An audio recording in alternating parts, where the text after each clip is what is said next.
नमस्कार मित्रांनो, अजया चॅनलमध्ये आपल्या सर्वांचं खूप खूप मनापासून स्वागत आहे। आज आपण धनतेरसची पूजा कशी करायची ही विधी बघणार आहोत। चला तर मग आपण धनतेरसच्या पूजेला सुरुवात करूया। सर्वप्रथम आपण दीप प्रज्वलित करून घेऊ। सर्वप्रथम आपण दीप प्रज्वलित करू, त्यानंतर दिव्याला हळदी कुंकू वाहून घेऊ। देवाला नमस्कार करूया। आता आपण सर्वप्रथम गणपतीची पूजा करून घेऊ। पाण्यामध्ये थोडंसं गंगाजल टाकून आपण गणपतीला अभिषेक करून घेऊ। ओम गणगणपताय नमः।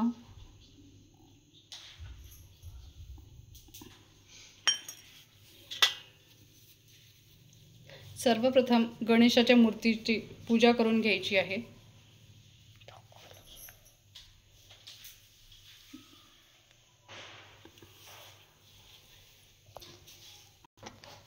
गणपतीला आपण गुलाल लावून घेऊया। ओम गणगणपताय नमः। त्यानंतर आपण महालक्ष्मी मातेच्या मूर्तीचा अभिषेक करूया। ओम श्रीं श्रीये नमः। ओम श्रीं श्रीये नमः। ओम श्रीं श्रीये नमः। या ठिकाणी आपण पुरुष सूक्त म्हटलं तरी चालेल।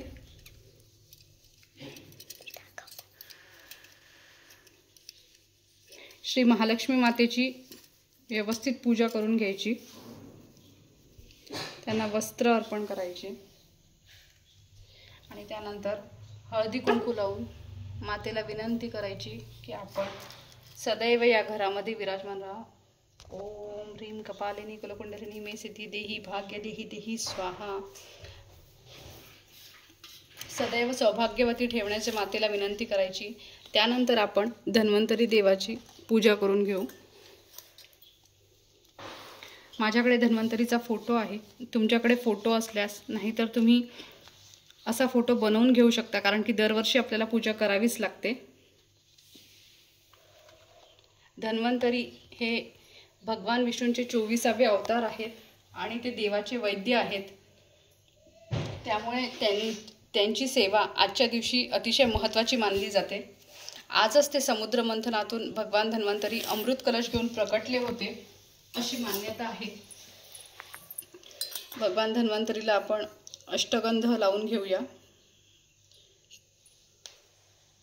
गंधम समर्पयामि, अक्षतां समर्पयामि, पुष्पं समर्पयामि। याच प्रकारे आपण गणपतीला देखील पुष्प अर्पण करून घेऊ।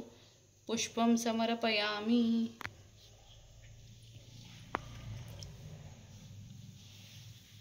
आता आपण धान्याची पूजा करून घेऊ। मी 5 प्रकारचे धान्य ठेवले। आपल्या घरात जे धान्य असतील ते ठेवावे आणि माता लक्ष्मीला विनंती करावी की आपल्या घरी सदैव धान्यामध्ये वृद्धी असू दे, वृद्धी होऊ दे। कधीही कोणालाही अन्नधान्याची कमी पडू देऊ नकोस। ओम तत्सवितुर्वरेण्यं भर्गो देवस्य धीमहि धियो न प्रचोदयात्। आपण आता याची सुद्धा हळदी कुंकू लावून पूजा करून घेऊ। धान्य लक्ष्मीची पूजा केल्यासारखी होते। त्यानंतर आजच्या दिवशी नैवेद्य हा आपल्याला दाखवायचा आहे, तो म्हणजे धणे आणि गुळ। हे धन्वंतरी देवाला अतिशय प्रिय आहेत, त्याच्यामुळे आज धणे आणि गुळाचा प्रसाद हा दाखवावा। ओम तत्सवितुर्वरेण्यं भर्गो देवस्य धीमहि धियो न प्रचोदयात्। ओम तत्सवितुर्वरेण्यं भर्गो देवस्य धीमहि धियो यो न प्रचोदयात्। ओम तत्सवितुर्वरेण्यं भर्गो देवस्य धीमहि धियो यो न प्रचोदयात्। नैवेद्यं समर्पयामि। त्याच प्रकारे जर आज आपण काही सोने चांदी आणली असेल, काहीही खरेदी केलं असेल तर त्याची सुद्धा आवर्जून पूजा करावी। तसेच घरात ज्या आयुर्वेदिक आपण गोष्टी वापरतो आपल्या किचनमध्ये, जसं विलायची झाली, लवंग झालं, दालचिनी झाली, हळद झाली, तर याचा वापर हे पण आपण ठेवू शकतो, कारण की हे सगळं आयुर्वेदिकच आहे आणि धन्वंतरी देवांना आयुर्वेदाचेच देव मानलेला आहे। तर हे सगळं एकत्र करून आपण त्याला हळदी कुंकू वाहून घेऊ। घरात काही असेल सोन्याची वस्तू, चांदीची वस्तू, तर तेही आपलं धनच आहे, स्त्रीधन असतं, त्याची सुद्धा पूजा करून घेऊया। आणि हे सर्व झाल्यावर भगवान धन्वंतरीला आपण त्यांचा मंत्र म्हणून त्यांची आराधना करायची आहे।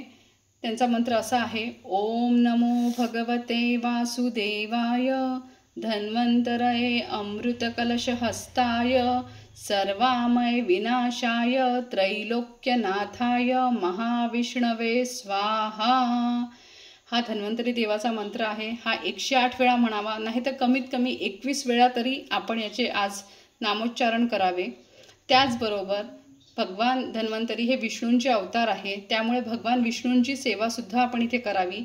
जास्त नसेल होत तर ओम नमो भगवते वासुदेवाय नमः या मंत्राचा 21 वेळा जप करावा। तसेच विष्णू सहस्रनाम हे पूर्ण म्हणणे कठीण आहे, त्यामुळे एक श्लोकी विष्णू सहस्रनाम हे आज आपण जरूर म्हणावे। ते याप्रमाणे आहे तो मंत्र, ओम नमो स्तवनंताय सहस्त्रमूर्तये सहस्त्रपादाक्षी शिरोरुबाहवे सहस्रनामने पुरुषाय शाश्वते सहस्त्रकोटी युगधारिणे नमः। या मंत्राने आपल्याला विष्णू सहस्रनामाचे पूर्ण फल मिळते। त्याच प्रकारे माता लक्ष्मीला आपण ओम श्रीं श्रीये नमः किंवा हा मंत्र आणि महालक्ष्मी अष्टकम म्हणावे आणि प्रसाद नैवेद्य दाखवून भगवान धन्वंतरीला सदैव आमच्या कुटुंबात सर्वांना निरोगी राहू दे अशी त्यांच्याकडे प्रार्थना करावी। अशी ही धनतेरसची पूजा असते।